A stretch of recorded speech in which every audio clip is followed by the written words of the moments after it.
Salut à tous, bienvenue sur la chaîne. Aujourd'hui, on va parler d'un sujet qui me passionne et qui pourrait complètement changer votre vision de l'entrepreneuriat social.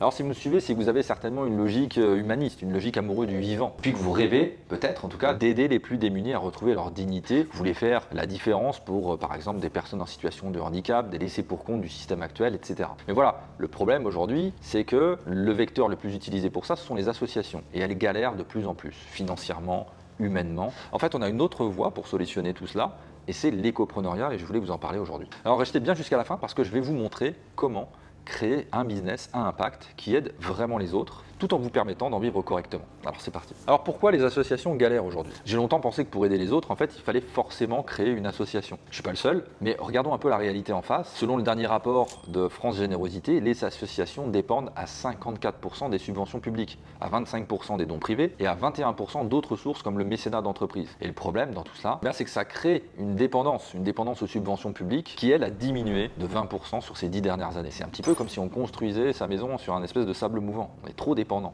Le rapport aussi Recherche et Solidarité montre que 65% des associations ont vu leurs subventions baisser ou stagner, alors que les besoins quant à eux, explosent. Les conséquences donc sont dramatiques. Alors voilà, c'est bien ça le problème numéro 1, c'est l'instabilité financière pour les associations. D'après le baromètre de la confiance du Centre de recherche sur les associations, on a 73% des dirigeants d'associations qui considèrent la situation financière comme leur préoccupation principale. Le problème numéro 2, c'est la limite de la croissance d'une association. Une étude de l'Institut de développement de l'économie sociale révèle qu'un dirigeant en fait passe en moyenne 40% de son temps à chercher des financements.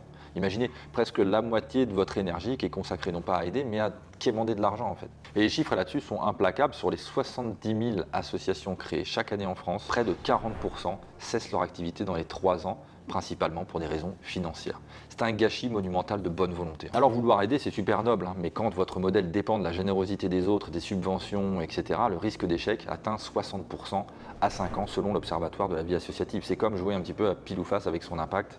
Donc qu'est-ce qu'on fait? On abandonne?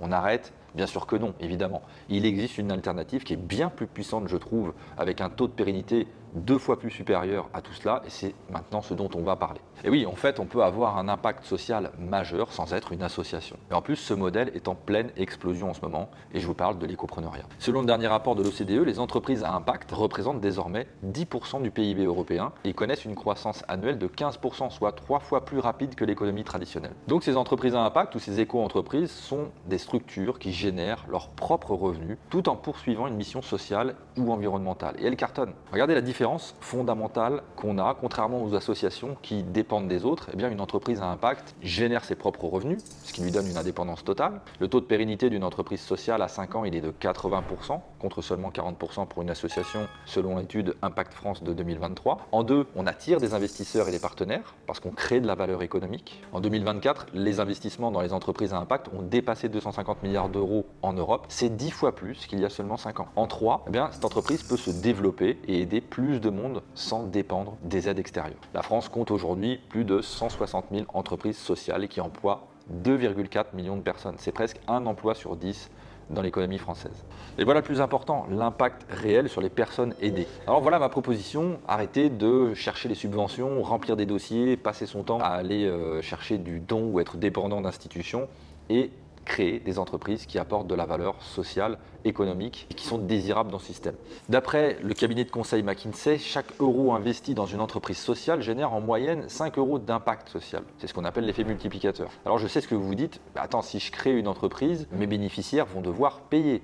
Et justement, ils n'en ont pas les moyens en fait. C'est vrai que c'est la question qui bloque beaucoup d'écopreneurs qui viennent vers nous. J'ai envie d'aider des gens, mais ils n'ont pas forcément les moyens d'acheter mon produit, mon service. C'est exactement ce qu'on va résoudre dans ce temps qui vient. Et finalement, vous allez découvrir que les solutions sont non seulement nombreuses, mais aussi qu'elles fonctionnent déjà, vous allez voir, pour des milliers d'entrepreneurs comme vous. Alors comment financer une entreprise vertueuse sans faire payer ses bénéficiaires? C'est ça la question. Eh bien, on a plusieurs modèles, je vais vous en présenter 5, des modèles économiques qui permettent d'aider ceux qui sont dans le besoin sans leur demander d'ouvrir leur portefeuille. Premier modèle, le payeur tiers. C'est quand une personne paye pour un service dont bénéficie quelqu'un d'autre en fait. Bel exemple de ça, ce sont les restaurants d'insertion, comme par exemple les Grands Voisins à Paris. Les clients payent leur repas, mais l'objectif c'est de réinsérer des personnes qui sont en difficulté et qui travaillent en cuisine ou en salle. Autre exemple qui peut être très intéressant, l'école 42 par exemple, fondée par Xavier Niel. La formation elle est 100% gratuite pour les étudiants, mais elle est financée par des entreprises qui recrutent ensuite les diplômés. Deuxième modèle, le modèle un acheté, un offert. Un concept qui cartonne vraiment dans pas mal d'endroits.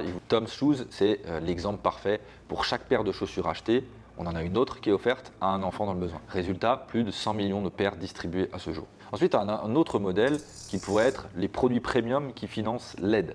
Ici, on crée un produit premium dont les marges permettent de financer des actions solidaires. Par exemple, vous avez Eden, cette marque de miel qui est assez haut de gamme, qui finance la sauvegarde des abeilles. Ou alors des artisans qui vendent des créations éco-responsables à prix assez élevé pour financer des initiatives solidaires. Quatrième modèle, l'économie circulaire et participative. Ici, on fait en fait d'une pierre deux coups. L'entreprise Envie embauche des personnes en réinsertion pour réparer du matériel électroménager et les appareils reconditionnés sont ensuite revendus à prix accessible qui va créer un cercle vertueux. Enfin, le modèle qui cartonne pas mal sur YouTube aussi en ce moment, c'est le contenu et la formation. On a MrBeast qui est un des youtubeurs les plus suivis au monde qui utilise une partie de ses revenus publicitaires pour financer des projets humanitaires assez gigantesques. Il a construit des puits, il a nettoyé des océans, il a planté des tonnes et des tonnes d'arbres. Bref, c'est un modèle qui est assez intéressant. Donc comme vous le voyez, ce n'est pas forcément la personne qui est aidée qui va payer le service ou le produit de votre entreprise. L'argent peut être généré ailleurs. Et vous l'avez compris, pour vous, c'est une opportunité. Vous pouvez aider tout en gagnant votre vie. Non seulement c'est possible, mais c'est même une des solutions les plus efficaces. On croit souvent au départ qu'il faut choisir entre entrepreneuriat et impact. Mais c'est relativement faux, comme vous venez de le voir. En fait, c'est même l'inverse. Un modèle économique solide vous permet d'aider encore plus de monde sur le long terme. Donc ces systèmes qu'on a vus précédemment et ces différentes modalités économiques sont valables pour tous les secteurs, dans l'éducation, dans la formation, dans l'habitat, la rénovation écologique, dans l'agroécologie, dans la mode, dans l'artisanat éthique, bref, dans tous les secteurs qui font société. Alors vous voulez aider, mais vous avez peur que ça ne soit pas viable, la solution, c'est de créer un modèle économique, on l'a vu, intelligent, qui aligne business et impact. Alors dites-moi dans les commentaires ce que vous retenez de cette vidéo, si ça vous donne des idées, si ça vous donne des envies. Les associations aujourd'hui font face, on l'a vu, à d'énormes défis de financement, et elles sont toujours là, heureusement d'ailleurs.